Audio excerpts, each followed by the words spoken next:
এই ভিডিওতে আমি ইন্ডিয়ার সাথে সাউথ আফ্রিকা হয়ে যাওয়া প্রথম ওডিআইয়ের পোস্ট ম্যাচ অ্যানালিসিস নিয়ে কথা বলবো। অর্থাৎ কোন প্লেয়ারকে কীরকম ভালো খেলেছে বা কোন প্লেয়ার সেভাবে পারফরমেন্স করতে পারেনি বা টিমে আর কী কী পরিবর্তন দরকার, সেই বিষয় নিয়ে কথা বলবো। এবার তোমরা সেই বিষয়ে যদি তোমাদেরও মতামত কমেন্টে জানিও। তো প্রথমে যেটা বলতে হয় যে যশস্বী জয়সাল সন্দেহ নয় যে একটা ট্যালেন্টেড প্লেয়ার, কিন্তু তাকে আরও বেশি পরিণত হতে হবে। অর্থাৎ ওই একটা ম্যাচ বা দুটো ম্যাচ ভালো পারফরমেন্স করলাম, বাট আর ম্যাচগুলোতে সেভাবে পারফরমেন্স করতে পারলাম না, 10-12টা বল খেলে 15-20 রান করে আউট হয়ে যাওয়া, এরকম হলে চলবে না। জয়সালকেও আরও বেশি কনসিস্টেন্ট হতে হবে। অর্থাৎ অ্যাজ এ ওপেনার হিসেবে তার দায়িত্বটা সে যেন ঠিকঠাক পালন করে, তবেই কিন্তু একটা স্ট্রং টিম গড়ে উঠবে। তাহলে ওপেনারের দায়িত্ব হচ্ছে ম্যাচ গড়া। সেই জায়গায় যদি ওপেনার তাড়াতাড়ি আউট হয়ে যায়, তাহলে কিন্তু একটা টিম তার কাঙ্ক্ষিত স্কোরে পৌঁছতে পারবে না।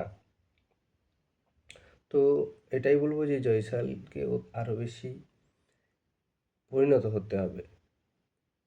এছাড়া বিরাট বা রোহিত যেহেতু সিনিয়র প্লেয়ার, তারা ঠিকমতো খেলে দেখিয়েছে এবং তাদের সম্বন্ধে কিছু বলার নেই। কিন্তু 4 নম্বর যে পজিশনটা, সেটা কিন্তু ভারতের কিন্তু এই টিমটাতে কিন্তু অভাব লক্ষ্য করলাম। 4 নম্বরে কিন্তু আমার মতে শ্রেয়স আয়ার কিন্তু ওয়ানডের পক্ষে ব্যাটার, কিন্তু যেহেতু সে চোটের কারণে ম্যাচ থেকে বাইরে, বা তো সেক্ষেত্রে শ্রেয়স আয়ারই কিন্তু এই 4 নম্বর প্লেসের জন্য ব্যাটার আমার মতে। এবার 5 নম্বরের ক্ষেত্রে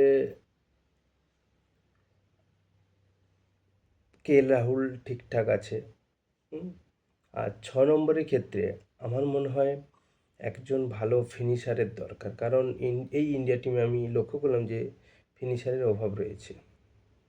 যেখানে এই ম্যাচটাতে আরও 30 বা 20-30 বা 40 রান এক্সট্রা হওয়ার কথা, সেখানে কিন্তু 20-30 রান কম হলো। সেটা অনলি কারণ হচ্ছে ফিনিশারের অভাবের জন্য। তো ইন্ডিয়া টিমে যেটা পালন করত ধোনি বা যুবরাজ, কম বলে বেশি রান করে দিয়ে চলে যেত, সেটা কিন্তু তারা অবসর নেওয়ার পর থেকে কিন্তু বেশ অভাব লক্ষ্য করা যাচ্ছে। মাঝেটায় হার্দিক পান্ডিয়া কিন্তু সেই অভাবটা অনেকটাই পূরণ করে দিয়েছিল, কিন্তু হার্দিক পান্ডিয়া অনেক সময় চোটের কারণে ম্যাচের বাইরে চলে যাওয়া। তো এরকম হলে তো একটা ম্যাচ মানে স্ট্রংলি গড়ে উঠবে না। শুধু হার্দিক পান্ডিয়ার ওপর নির্ভর থাকবো, এটা কিন্তু হবে না, ঠিক আছে? তাহলে ওই চোটের কারণে বাইরে চলে গেলে কিন্তু টিমটা কিন্তু এই ফিনিশারের অভাব আর ঠিক করতে পারবে না। তো সেই কারণে ইন্ডিয়ার উচিত কোনো ফিনিশারকে তুলে আনা। তো সেই দিক থেকে যদি ফিনিশারের কথা বলতে হয়, আমি বলবো রিঙ্কু সিং অ্যাজ এ ভালো ফিনিশার হিসেবে করে দেখিয়েছে, তো রিঙ্কু সিং একটা অপশান হতে পারে। 2 নম্বর যার নাম বলতে হয়, তিনি হলেন রমনদীপ সিং। রমনদীপ সিং কিন্তু একজন ভালো বোলিংও করতে পারে, সাথে সাথে খুব কম বলে দ্রুত রান করার ক্ষমতাও রয়েছে, এবং শট নেওয়ার আমি দেখেছি যে তার শট নেওয়ার দক্ষতাও কিন্তু দারুণ রয়েছে। কেকেআর টিমে অনেক সময় শেষে এসে কিন্তু তিনি বড় বড় শট খেলেছেন, ঠিক আছে, কম বলে বেশি রান। তো এইরকমই দরকার একজন ফিনিশারের হিসেবে, এইরকমই প্লেয়ারকে দরকার যে 3 বলে 12 করে দিতে পারবে, এইরকম ধরনের প্লেয়ার। তো আমার মতে টিম ইন্ডিয়ার উচিত রমনদীপ সিং বা রিঙ্কু সিংকে আরও বেশি বেশি ম্যাচ খেলানো বা তাকে ম্যাচের সুযোগ দেওয়ার, যাতে করে একটা স্ট্রং ওডিআই টিম গড়ে ওঠে। 1 থেকে 7-8 পর্যন্ত যেন প্লেয়ারগুলো মানে কোনো প্লেয়ারকে দেখে মনে না হয় যে টিমটার মধ্যে কোনো খাদ আছে। তো এটাই বলবো। নাহলে কিন্তু এইভাবে যদি এই টিমটাকে নিয়ে যদি ম্যাচ খেলতে হয় তাহলে কিন্তু 20-30 রান কম স্কোর করে আসতে হবে ইন্ডিয়াকে কিন্তু। কারণ এইভাবে ফিনিশ করলে বা যে সমস্ত প্লেয়ারগুলো খেলছে তারা দেখছি বেশি বল খেলে রান করছে। তো না, লাস্ট 5 ওভার বা 10 ওভারে তো এটাই দরকার যে আমি যত সম্ভব 30 30 বলে 60, 70, 80 রান করবো। হ্যাঁ, তো যত বেশি রান হবে তত বেশি কিন্তু কোনো একটা টিমের পক্ষে ভালো। তো সেক্ষেত্রে বলবো যে টিম ইন্ডিয়াকে। আর বোলিংয়ের ক্ষেত্রে যেটা বলতে হয়, আম, প্রসিদ্ধ কৃষ্ণকে আমার মনে হয়েছে প্রসিদ্ধ কৃষ্ণের জায়গায় যদি বুমরা বা মোহাম্মদ সিরাজ থাকতো তাহলে অনেক বেশি বেটার দেখাতো ইন্ডিয়া টিমকে। প্রসিদ্ধ কৃষ্ণকে যাই হোক নতুনদেরকে হয়তো সুযোগ দেওয়া হচ্ছে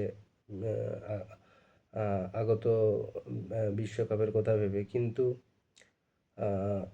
সুযোগটা দেবে তখনই যদি কোনো এক্সপিরিয়েন্স প্লেয়ার বা যারা তারা যদি কোনো রকম পারফরমেন্স ত্রুটি থাকে। কিন্তু এই জায়গায় তো মোহাম্মদ সিরাজ বা বুমরার কোনো আমার মনে হয় সেখানে তারা বোলিংটা ঠিকঠাক করতে পারে। তো কেন আমি সুযোগ দেবো নতুনদেরকে?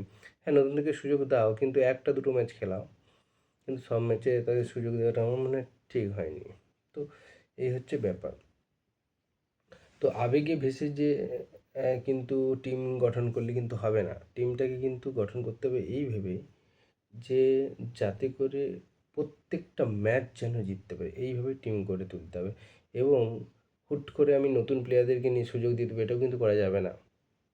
কারণ পুরোনোদের থাকতে থাকতেই কিন্তু নতুনদেরকে তুলে এনে তাদেরকে পরিণত করতে হবে। ওই আমি নতুনদেরকে নিয়ে একটা দল গঠন করলাম ওইভাবে কিন্তু ম্যাচ জেতা যায় না বা এগিয়ে যাওয়া যায় না, কারণ ওতে কিন্তু কলাপস হয়ে যাবে। তাহলে পুরনো থাকতে থাকতে নতুনদেরকে আমরা তৈরি করে নেব, নতুন প্লেয়ারদেরকে তৈরি করে নেব, তবেই কিন্তু পরবর্তীকালে স্ট্রং টিম বজায় থাকবে। এই ভিডিও এতটুকুই বললাম। এবার তোমাদের মতামত তোমরা কমেন্টে জানিও।